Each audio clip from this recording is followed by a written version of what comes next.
En el capítulo 17, en la sección llamada Los dos cuadros,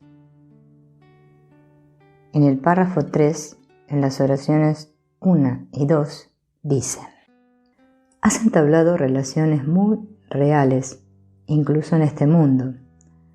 Sin embargo, no las reconoces porque has hecho que sus sustitutos predominen de tal manera que, cuando la verdad te llama, como constantemente lo hace, contestas con un sustituto. El propósito fundamental de cada relación especial que has entablado es mantener a tu mente tan ocupada que no puedas oír la llamada de la verdad.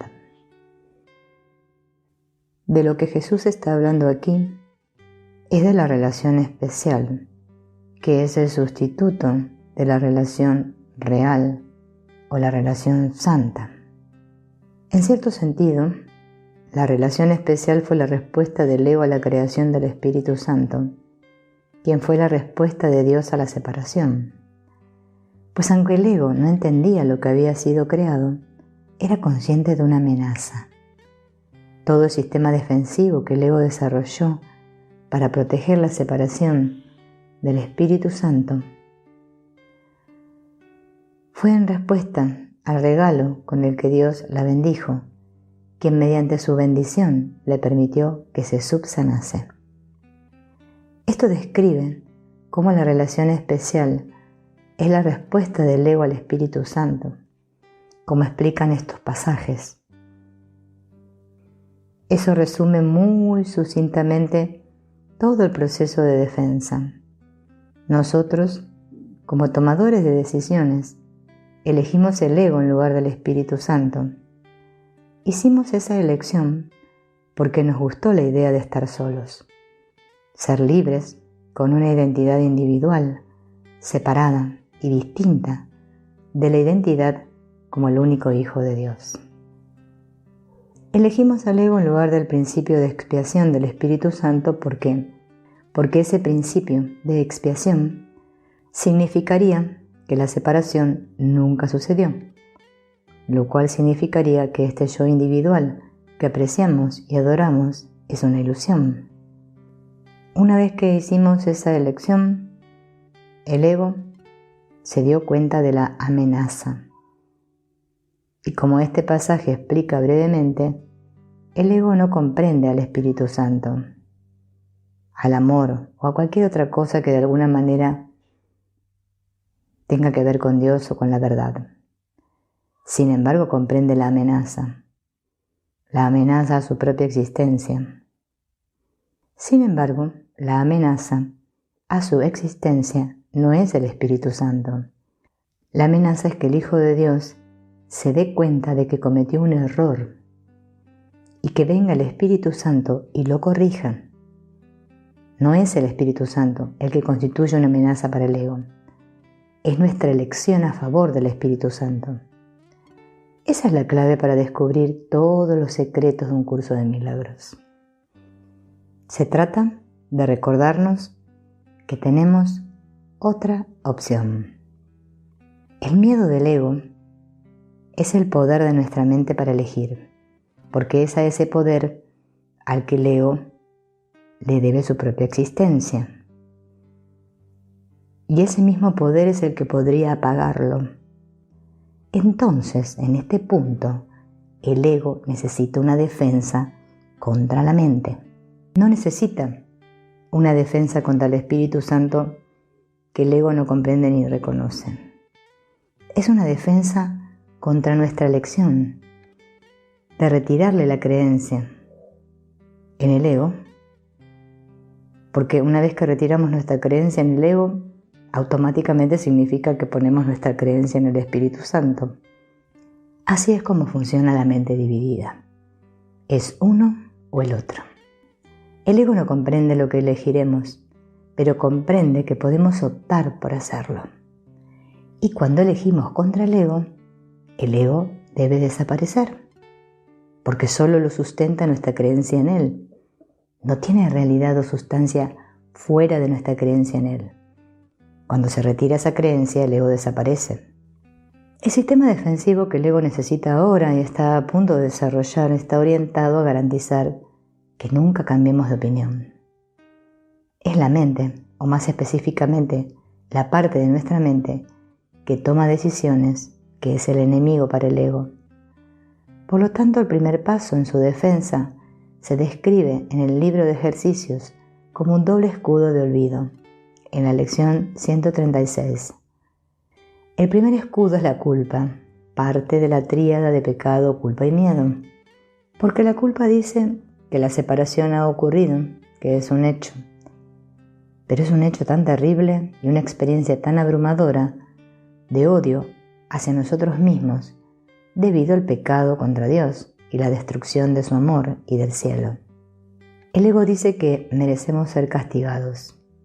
Ese castigo vendrá a nuestra mente porque ahí es donde estamos y será infligido por nada menos que un agente, que Dios mismo, que de alguna manera se levantará de la tumba en la que lo pusimos y vendrá en pos de nosotros y nos destruirá. Ese es el origen de todo nuestro miedo. Es por este miedo que nace de nuestra culpa que surge el segundo escudo de defensa. En este nivel, el ego nos dice que la única forma en que podemos estar seguros es abandonando nuestra mente, lo que psicológicamente se conoce como proyección. Proyectamos el sistema de pensamiento que está dentro de la mente, el yo separado, que ahora es un yo culpable y separado. Proyectamos eso desde la mente y formamos un mundo y un cuerpo en el que podemos escondernos. Estos son los dos escudos o niveles de defensa que el ego usa para evitarnos la conciencia de que tenemos una mente que puede elegir. Ese es siempre el resultado final del sistema del ego. El primer nivel es la culpa, porque la culpa dice que hemos pecado, que de hecho nos hemos separado, lo cual, por su sola presencia en nuestra mente como un pensamiento, dice que el pensamiento de la expiación debe ser una mentira. El pensamiento de la expiación dice que no hay pecado, por lo tanto no hay culpa, porque no hubo separación, es decir, no pasó nada. Por lo tanto, el pensamiento de culpa se convierte en la primera defensa contra el pensamiento de la expiación, porque ambos no pueden ser verdaderos. Son mutuamente excluyentes. Ahora, ambos pueden coexistir en nuestras mentes a través de la dinámica de disociación, que es que podemos mantener separados dos pensamientos separados, pero uno no es consciente del otro.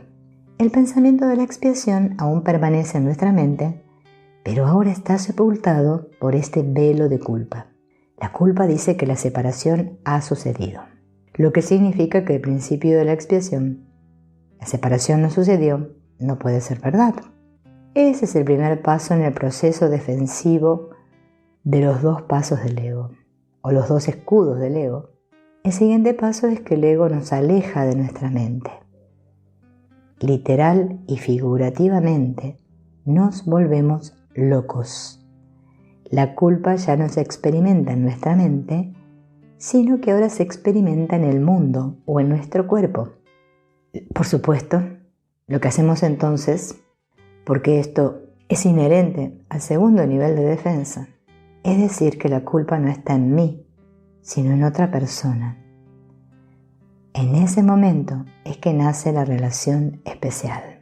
Ahora la culpa ya no está en mí, está en otra persona. Por eso se creó el mundo de los detalles. Si voy a deshacerme de mi culpa, tiene que haber alguien a quien pueda dársela, alguien en quien pueda proyectarla. Por lo tanto, debo crear un mundo en el que haya una multitud de cuerpos separados, aparentemente fuera de mí, sobre los que pueda depositar esta culpa. Esa es la naturaleza y el propósito de la relación especial. Cuando hablamos de la relación especial como el hogar de la culpa, es porque es allí donde la culpa encuentra su lugar de descanso final. Es allí donde está segura. Cuando nos sentimos como en casa, ya sea un lugar real al que llamamos nuestro hogar, una relación, un concepto, donde sea que esté, estamos expresando la idea de que nos sentimos cómodos, que nos sentimos seguros. Bien, la culpa es muy segura y cómoda en la relación especial. Allí está muy bien cuidada. La relación especial en realidad es el hogar del ego lejos del hogar, porque el verdadero hogar de la culpa está en nuestras mentes. Una de las cosas desagradables de la proyección es que, en última instancia, no funciona, porque el propósito de toda proyección es tomar la culpa que hemos hecho real en nuestra mente como una defensa contra el amor de Dios, y luego expresarla fuera de nosotros con la mágica esperanza de que al regalarla, ponerla en otros y atacarlos por ello, seremos libres de ella.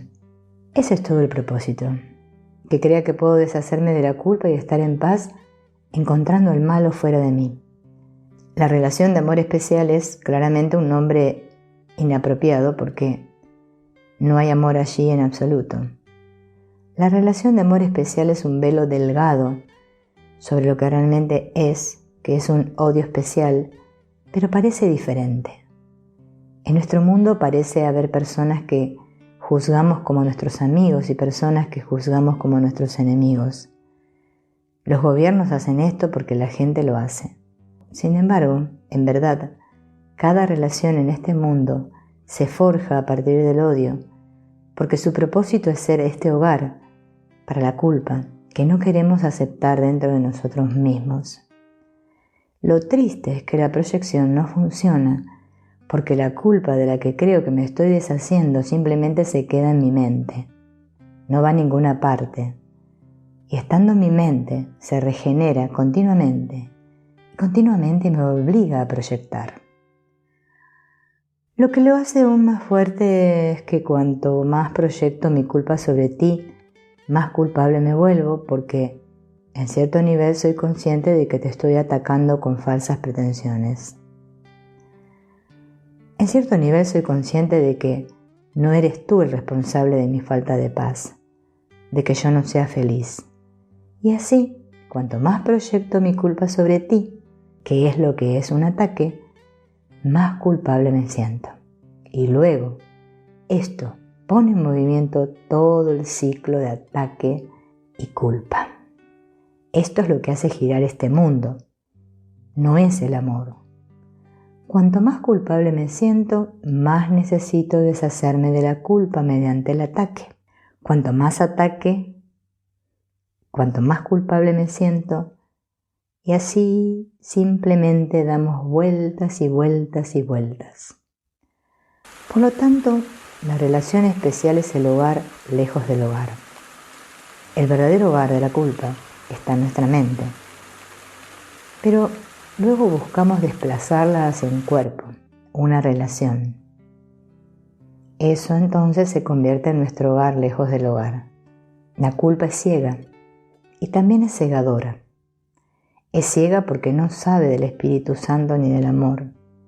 Y es cegadora porque la culpa se encarga de que no sepamos sobre el amor. Esa es la primera parte del aspecto cegador de la culpa.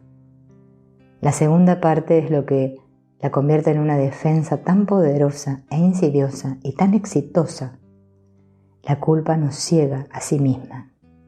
La culpa no solo nos ciega al principio de la expiación, es nuestra mente, sino que también nos ciega a su presencia en nuestra mente. Lo que hace la culpa es llevarnos fuera de nuestra mente, a los brazos de la relación especial, y una vez que estamos en los brazos del especialismo, no tenemos una pista, un recuerdo o cualquier cosa que nos insinúe levemente que la culpa es realmente nuestra. No es nuestra, eso es lo que creemos, debido a este yo personal en este cuerpo, psique o personalidad. La culpa es ciega porque no tiene conciencia del amor ni del Espíritu Santo. También es cegadora porque mantiene ese amor y la culpa misma fuera de nuestra conciencia. Una de las declaraciones más claras del curso sobre cómo la culpa mantiene el amor y asimismo fuera de nuestra conciencia, aparece en la sección Los dos mundos, cerca del final del capítulo 18. Este es un pasaje difícil de entender debido al uso de los pronombres. La palabra a la que se refiere es culpa. Vamos a ver en el capítulo 18, en la sección 9, el párrafo 4, la oración 1. El círculo de temor yace justo debajo del nivel que los ojos del cuerpo perciben y aparenta ser la base sobre la que el mundo descansa. El círculo del miedo está en la mente. En última instancia, es el temor de lo que Dios nos hará en venganza por lo que creemos que le hicimos. Es muy importante tener en cuenta que la culpa es totalmente inventada. No hay culpa. La culpa es una táctica defensiva para hacer que le temamos a la mente y para que finalmente abandonemos la mente a través de la proyección. La parte de nuestra mente que toma decisiones nos es completamente desconocida. Si no somos conscientes de que tenemos una mente, no hay forma de que podamos ejercitar la dinámica de la elección, porque es solo la mente la que puede elegir. Cualquier elección que parezca que hacemos aquí es simplemente la sombra de una decisión que toma la mente. El propósito de la estrategia del ego es hacernos existir en un estado de inconsciencia. Eso es lo que significa estar en el mundo y en el cuerpo. Parece que estamos gobernados por nuestro cerebro, nuestra herencia genética, la influencia de otros cuerpos sobre nosotros, etcétera, etcétera. Todo esto es simplemente un subterfugio, una defensa contra el hecho real, la verdad real. Que todo lo que hacemos aquí proviene de una decisión hecha en nuestra mente. Pero no somos conscientes de que tenemos una mente y por lo tanto no tenemos forma de ejercer una elección significativa o cambiar nada. Es solo volviendo a la mente, que es lo que hace el milagro, que hay alguna esperanza de lograr un cambio significativo. Lo que nos ayuda a elegir un milagro es comprender que es necesario y por qué es necesario. Por eso Jesús pasa tanto tiempo hablando de la dinámica del ego. Tiene que exponernos la dinámica del sistema de pensamiento del ego, específicamente la de la culpa, la proyección y las relaciones especiales, como una forma de ayudarnos a comprender por qué nuestro mundo personal es un desastre y mucho más el mundo en el que vivimos. Esto nos ayuda a comprender por qué las personas hacen las cosas crueles y viciosas que hacen, tanto en el ámbito internacional como en el personal. En esta frase que acabamos de leer, dice aparenta ser la base sobre la que el mundo descansa, porque el mundo realmente no existe. El círculo del miedo es la base del mundo. Y continúa en la oración 2 de la siguiente manera. Ahí se encuentran todas las ilusiones, todos los pensamientos distorsionados, todos los ataques de mentes, la furia, la venganza y la traición, que se concibieron con el propósito de conservar la culpabilidad, de modo que el mundo pudiese alzarse sobre ella y mantenerla oculta. La constelación del pecado, la culpa y el miedo está compuesta por el ego. Es el primer nivel de defensa del ego.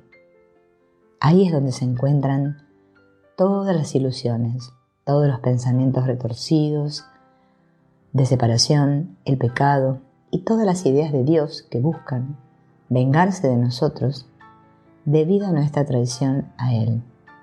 De ahí surge el mundo. El mundo surge de la culpa para mantener a la culpa oculta. Por eso el curso nos habla de un velo, del olvido, que es la negación. Una vez que ocurre la proyección, y la proyección ocurre inconscientemente, no tenemos conciencia de que lo hemos hecho. Todo de lo que somos conscientes es de que hemos proyectado, a saber, el mundo y el cuerpo, sin memoria de lo que hemos proyectado. Así es como funciona la ley de la gravedad. Agarras algo, los dejas caer y caerá.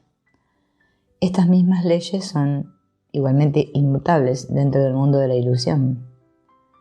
El mundo que hemos creado.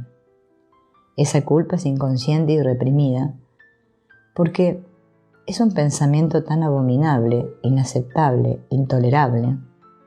Por lo tanto lo proyectamos sin darnos cuenta de que lo hemos hecho y en cierto sentido abrimos los ojos y nos encontramos en este mundo feliz nuevo, sin absolutamente ningún recuerdo de cómo llegamos aquí. Entonces, uno puede comprender la idea de que el propósito del mundo es mantener oculta la culpa. Y en la oración 3 continúa. Su sombra se eleva hasta la superficie lo suficiente como para conservar sus manifestaciones más externas en la oscuridad y para causarles desesperación y mantenerlas en la soledad y en la más profunda tristeza. Las manifestaciones externas son las relaciones especiales. Todo aquí forma parte de algún aspecto del especialismo, algún aspecto de ver la salvación fuera de nosotros, ya sea a través de lo que pensamos, a través de lo que creemos que otra persona nos dará,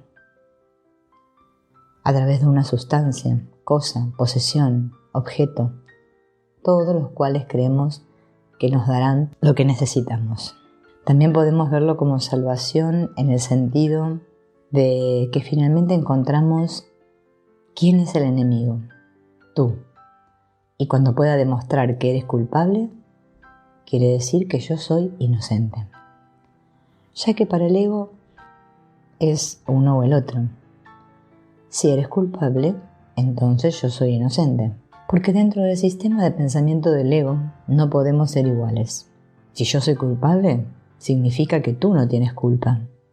Por lo tanto, si puedo demostrar que eres tú el culpable, yo me salgo del apuro. El verdadero germen de todas las relaciones especiales de amor es el deseo secreto, la trama secreta de este objeto especial de amor. Esta persona que veneramos, adoramos, amamos y apreciamos, cruzará la línea en la arena que hemos trazado. Todos hacemos esto. Desde el principio hemos trazado líneas en la arena, suplicándole a la otra persona que cruce. Solo estamos esperando, porque una vez que esa persona cruza, el amor rápidamente se convierte en lo que siempre fue, odio. Por lo tanto, todo amor especial es simplemente una trampa cuidadosamente colocada. Y el ego es muy paciente.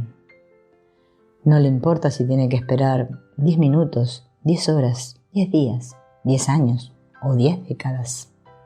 El ego esperará, porque sé que en algún momento me traicionarás. Te olvidarás de mi cumpleaños, o no me darás ese cálido, cariñoso buenos días, o quemarás mi tostada. Cruzarás la línea y ahora te tengo. Eso es realmente lo que se refiere como manifestaciones externas. Esta es la razón por la que nada en este mundo nos da alegría permanente. Ciertamente las cosas nos dan un gozo temporal, y ahí es cuando funciona el especialismo.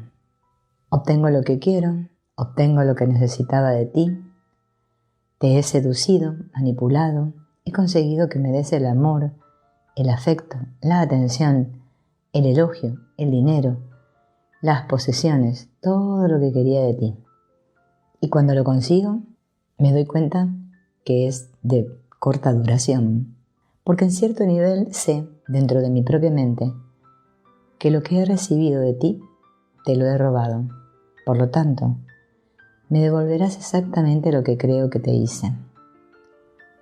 Puede que tenga lo que necesito hoy de ti, pero quién sabe si lo recibiré mañana. Así que tengo que seguir haciendo lo mismo, una y otra vez. Y en la oración 4 continúa. Su intensidad, no obstante, está velada tras pesados cortinajes y se mantiene aparte de lo que se concibió para ocultarla. Esto significa que la culpa en nuestra mente se mantiene para siempre separada del cuerpo, en el que ahora se expresa la culpa. La culpa es un pensamiento bastante intenso. La conclusión de la culpa es: destruí a Dios, usurpé el papel de Dios, robé el poder de Dios, crucifiqué a su Hijo, rompí el amor y la unidad del cielo. Ya lo hice. Bueno, ese es un pensamiento bastante horrendo. Todas las cosas triviales por las cuales nos sentimos culpables en nuestra vida son simplemente fragmentos delgados y sombríos de esta abrumadora sensación de odio a uno mismo que es la culpa. Pero nadie está en contacto con eso. Estamos en contacto con todas las pequeñas cosas de las que nos sentimos culpables. Lo que también estamos viendo aquí es el propósito dinámico dado al mundo y al cuerpo, y aún más específicamente a la relación especial. Y hay una razón para ello. Hay una razón por la que se creó el mundo. No fue un accidente. Se hizo para ocultar la culpa en nuestra mente. Y por supuesto, la conclusión de todo esto es que la culpa en nuestra mente es inexistente. Por eso todo esto termina siendo muy, muy tonto. El mundo es una solución desadaptativa a un problema inexistente.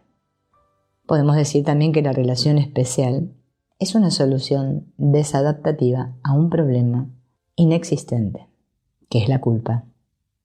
Nos tomamos todas estas molestias para resolver un problema y encima lo resolvemos muy mal.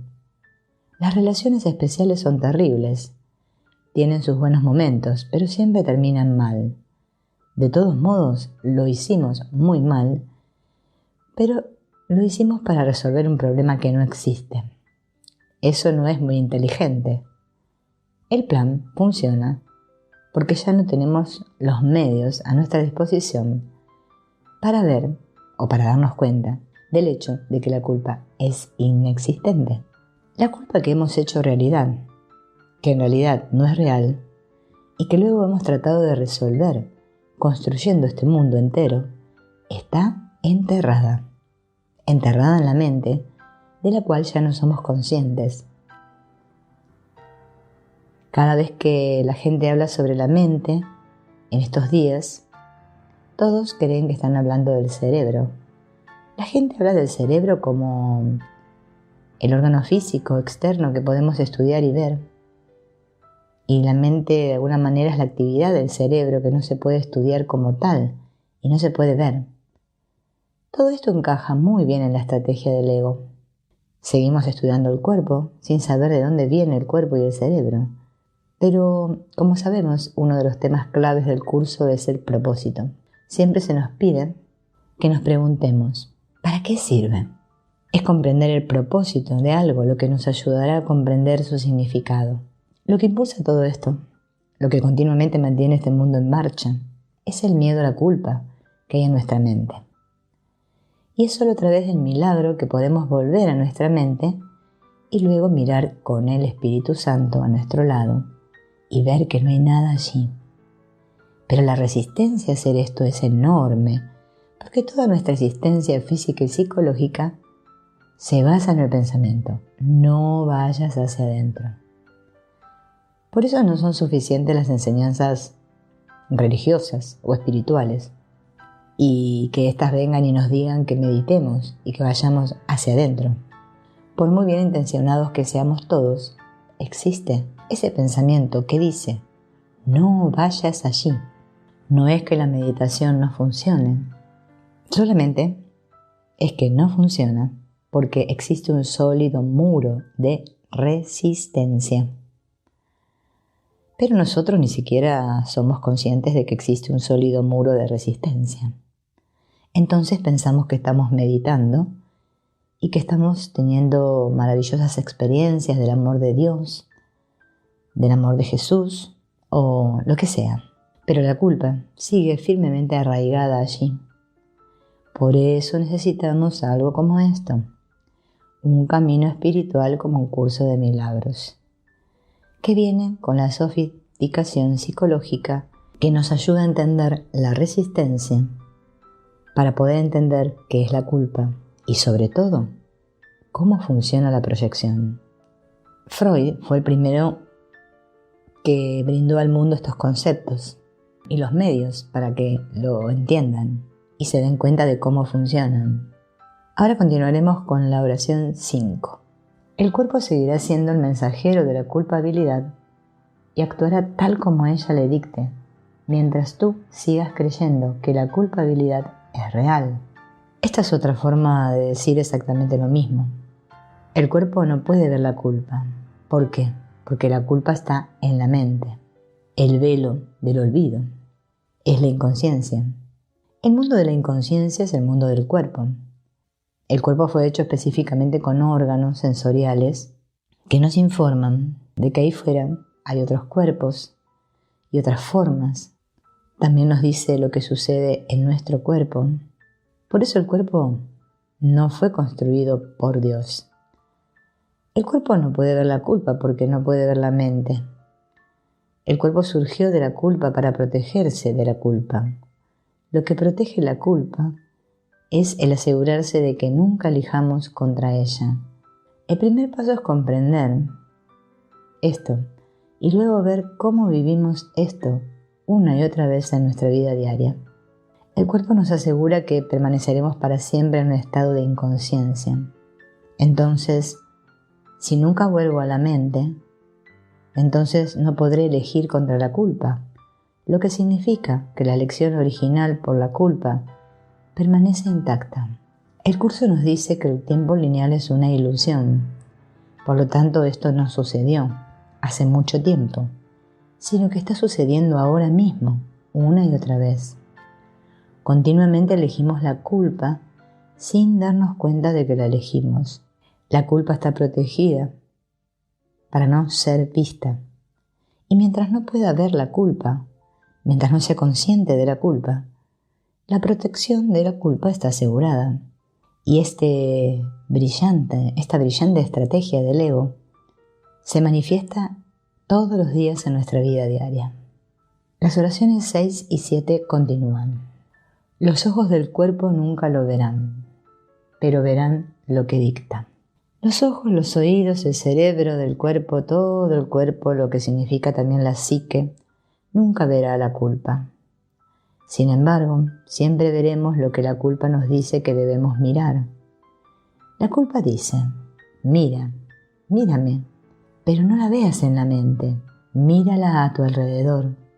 En el siguiente capítulo, bajo el primer obstáculo para la paz, hay una sección perfectamente horrenda llamada la atracción de la culpabilidad, en la que Jesús nos habla acerca de los mensajeros del miedo. Este es el círculo del miedo justo debajo del nivel que se ve el cuerpo. Los mensajeros del miedo se mantienen hambrientos en los párrafos 12 y 13. Las relaciones que se entablan en este mundo son el resultado de cómo se ve el mundo. Y esto depende de la emoción a la que se pidió que enviara a sus mensajeros para que lo contemplasen y regresasen trayendo noticias de lo que vieron. A los mensajeros del miedo se les adiestra mediante el terror y tiemblan cuando su amo los llama para que les sirvan, pues el miedo no tiene compasión ni siquiera con sus amigos. Sus mensajeros saquean culpablemente todo cuanto puedan en su desesperada búsqueda de culpabilidad, pues su amo los deja hambrientos y a la intemperie, instigando en ellos la crueldad y permitiéndoles que se sacien únicamente de lo que les llevan. Ni el más leve atisbo de culpabilidad se escapa de sus ojos hambrientos, y en su despiadada búsqueda de pecados se abalanzan sobre cualquier cosa viviente que vean y dando chillidos se las llevan a su amo para que él las devore. Esta es una sección muy poderosa para representar la maldad y crueldad de la que todos participamos, buscando encontrar la culpa en todos y en todo, menos en nosotros mismos. Incluso cuando podemos admitir la culpa a nosotros mismos en este cuerpo, todavía existe la voz acusadora que le dice a quien quiera que sea, y generalmente a nuestros padres: tú me hiciste de esta manera. Puedo ser un monstruo, pero yo no nací así. Tú me hiciste de esta manera. Fueron los genes que tú me diste. Así que no importa si te estás despreciando a ti mismo o a otra persona. La culpa será siempre lo que quieras ver. Eso es lo que dicta la culpa.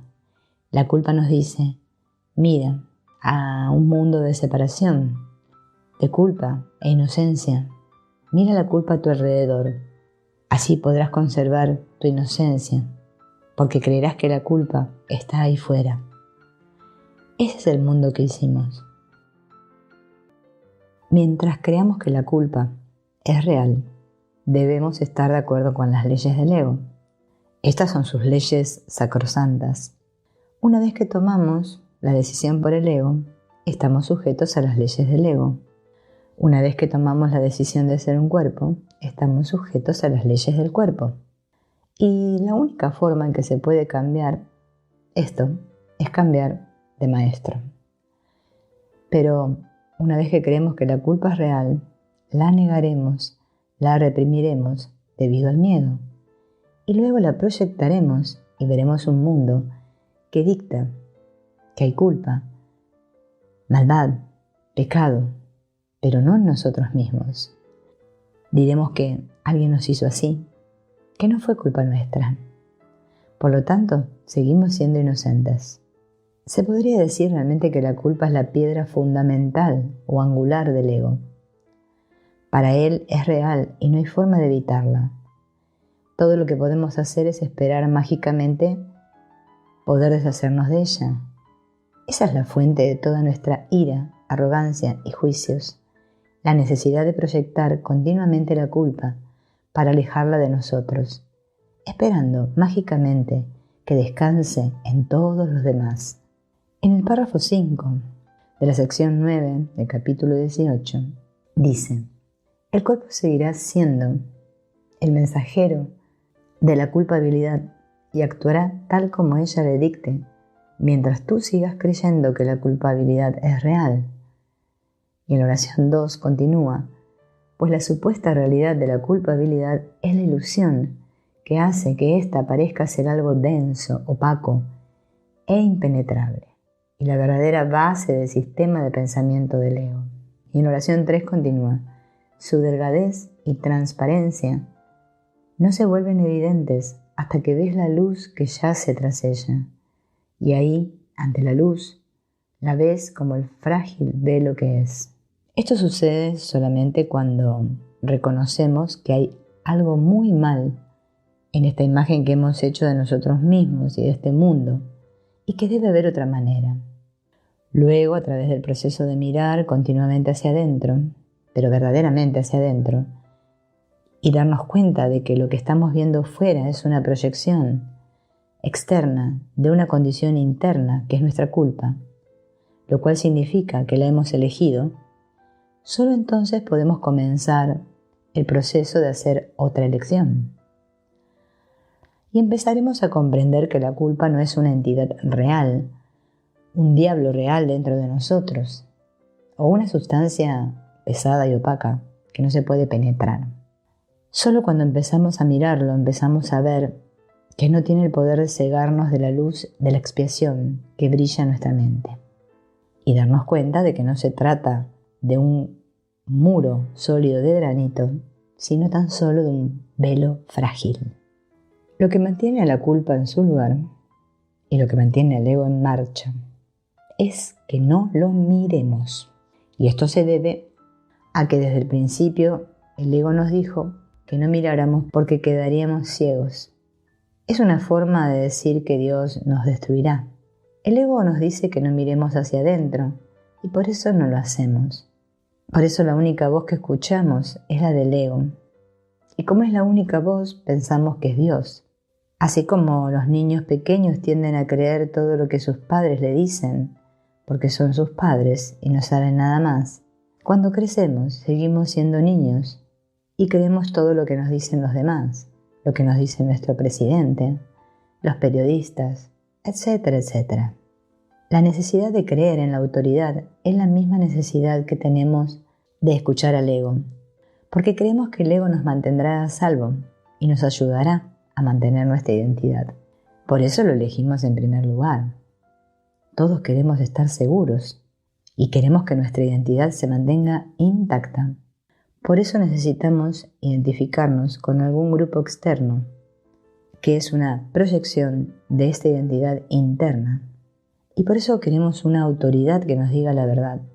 Incluso si sabemos que la autoridad nos miente, le creeremos de todos modos. Todo esto tiene su base en lo que sucedió desde el principio. Había otra voz, pero decidimos no escucharla, porque creemos que esa voz nos va a robar nuestra identidad. Ser uno con Dios no tiene una identidad individual. Así que desterramos esa voz y desde ese momento decidimos no escucharla. Por eso todo el tiempo la única voz que escuchamos es la voz que habla de la culpa. Y nunca nos cuestionamos esto. Esta voz dijo que la culpa era real, que nos iba a destruir y que nos largáramos rápido de la mente. Y nosotros lo hicimos. Pero el tiempo es una ilusión. Hay una línea en el pequeño obstáculo que dice: cada día y cada minuto de cada día y cada instante de cada minuto revives el único instante en el que el terror ocupó el lugar del amor. Cada momento de nuestra vida simplemente estamos recreando y siempre estamos tomando la misma elección de hacer que el ego sea real y que el Espíritu Santo sea ilusorio. Y hasta que no cambiemos de opinión, estaremos sujetos a ella. Lo cual significa que creeremos que la culpa es real, pesada, opaca, sólida y atemorizante.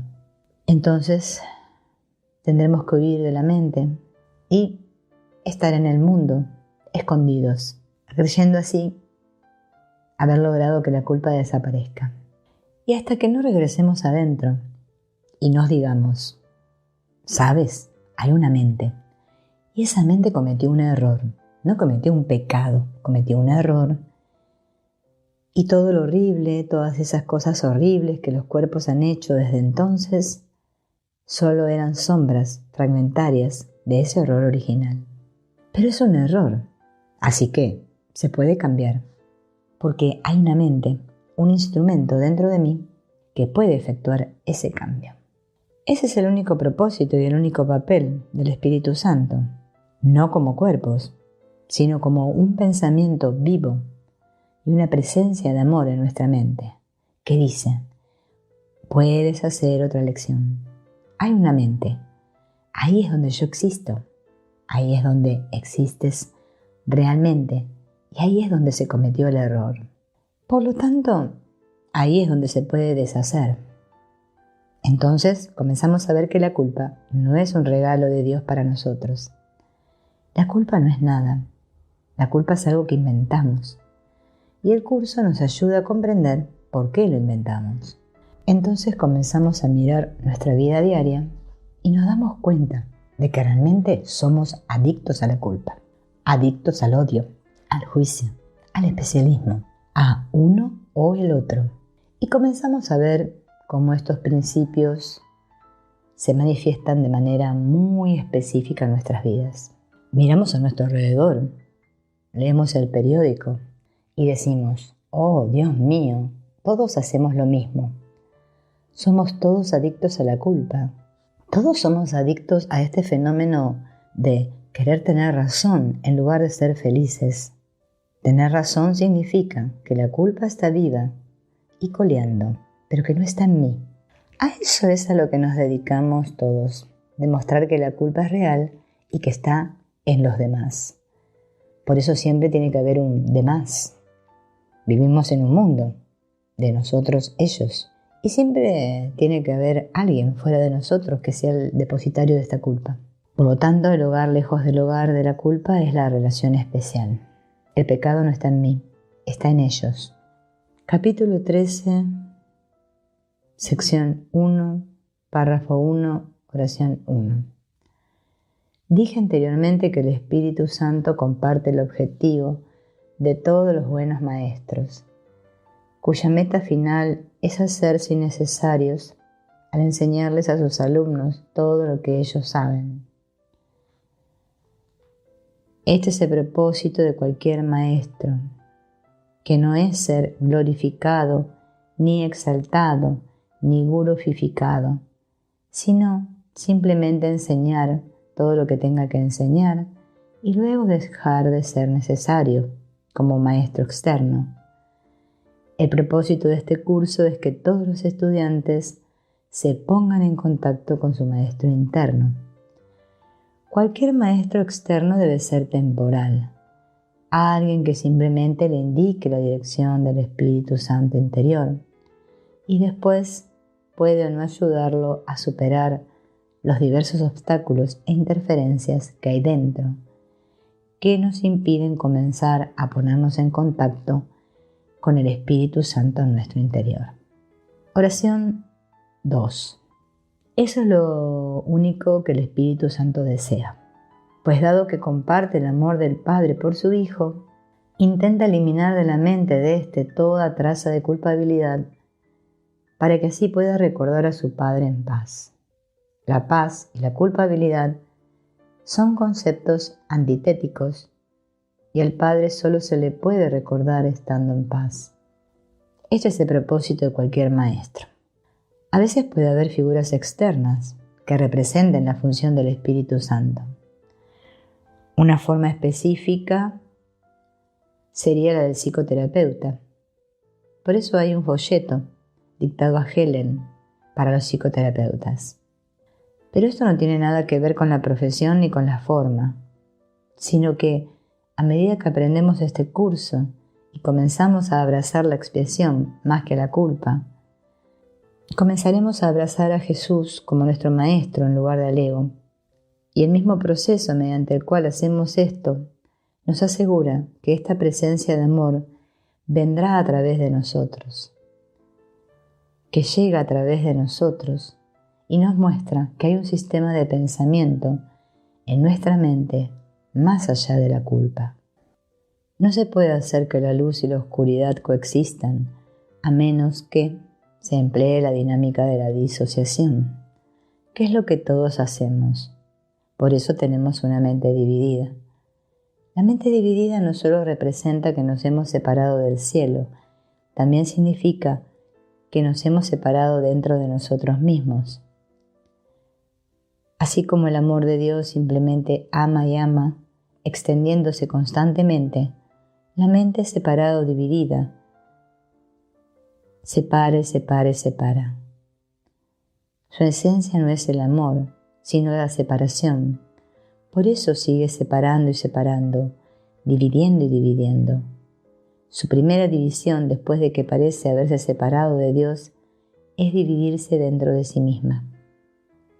Existe una mente correcta y una mente equivocada, y lo que permite que ambas partes de la mente dividida coexistan es que las disociamos. Separamos el ego del Espíritu Santo. Por eso continuamente tenemos que hacer lo que dijo Freud, a lo cual llamó energía psíquica, y tenemos que gastar mucha energía para reprimir al Espíritu Santo, para retenerlo. Primero hicimos la culpa, hicimos el mundo, por lo tanto son como toneladas y toneladas. Ahora hay 2 toneladas, la culpa y el mundo de la culpa. Pero requiere una tremenda energía mantenerla enterrada. El curso dice que no tenemos ni idea de cuánta energía y tiempo estamos perdiendo al hacer esto. Por eso estamos siempre cansados. Por eso los cuerpos tienen que dormir. Pero si simplemente dices la verdad desde el principio, todo se acaba y no pasa nada terrible. Suceden cosas terribles debido al encubrimiento. Por eso toda nuestra vida es un encubrimiento, un intento de mantener la mentira. Y eso requiere de un gran ingenio y esfuerzo. En nuestra vida diaria, ¿qué hacemos si tenemos que mantener una mentira oculta? Fíjate lo que hacen las figuras públicas. Todo el mundo hace esto. Inventamos la mentira y luego la encubrimos.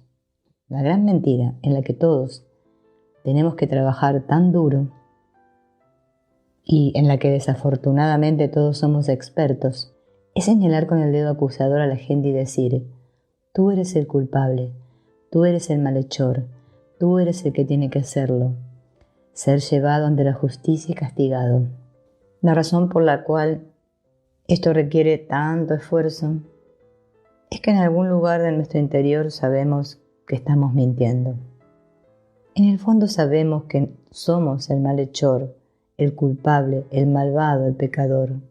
Y esto se debe a que nosotros elegimos negar a Dios, destruir su amor. Esa es la culpa. Tenemos que hacer un esfuerzo enorme para proyectarla y justificar la proyección. Por eso amamos la guerra. Y creemos que toda guerra está justificada, no importa del lado que estés. Eso alivia la carga de negar la mentira y el encubrimiento. Por eso todos buscamos al culpable ahí fuera, a la persona malvada, y buscamos otros que estén de acuerdo en que esa persona es malvada.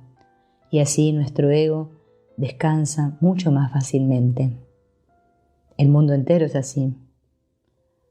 Pero lo que estamos haciendo es gastar todo ese esfuerzo para mantener la disociación, escindir lo que no queremos, que es el amor de Dios, porque en el amor de Dios este yo ya no existe, y luego mantener la defensa, que el sistema de pensamiento del ego es el verdadero.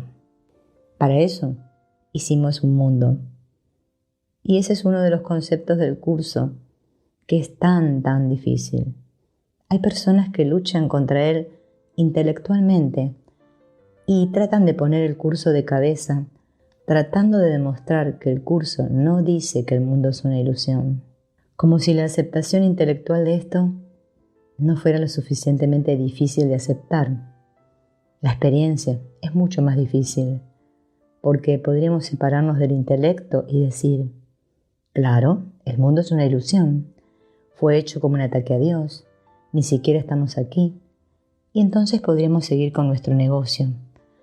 Es mucho más difícil tomar esa comprensión intelectual e integrarla, porque esto significa que podemos caminar a través de nuestro mundo cotidiano y no ser afectados por nada. No porque seamos buenos, negando, que es lo que la mayoría de la gente hace para conseguirlo, sino porque realmente sabemos que esto no está sucediendo. Y esto no es solo porque un libro lo diga, sino porque realmente sabemos dentro de nosotros mismos que la paz y el amor de Dios que sentimos dentro no pueden ser cambiados por nada que parezca suceder fuera. Pero esto requiere mucho trabajo, especialmente con todos los eventos que suceden en nuestra vida diaria.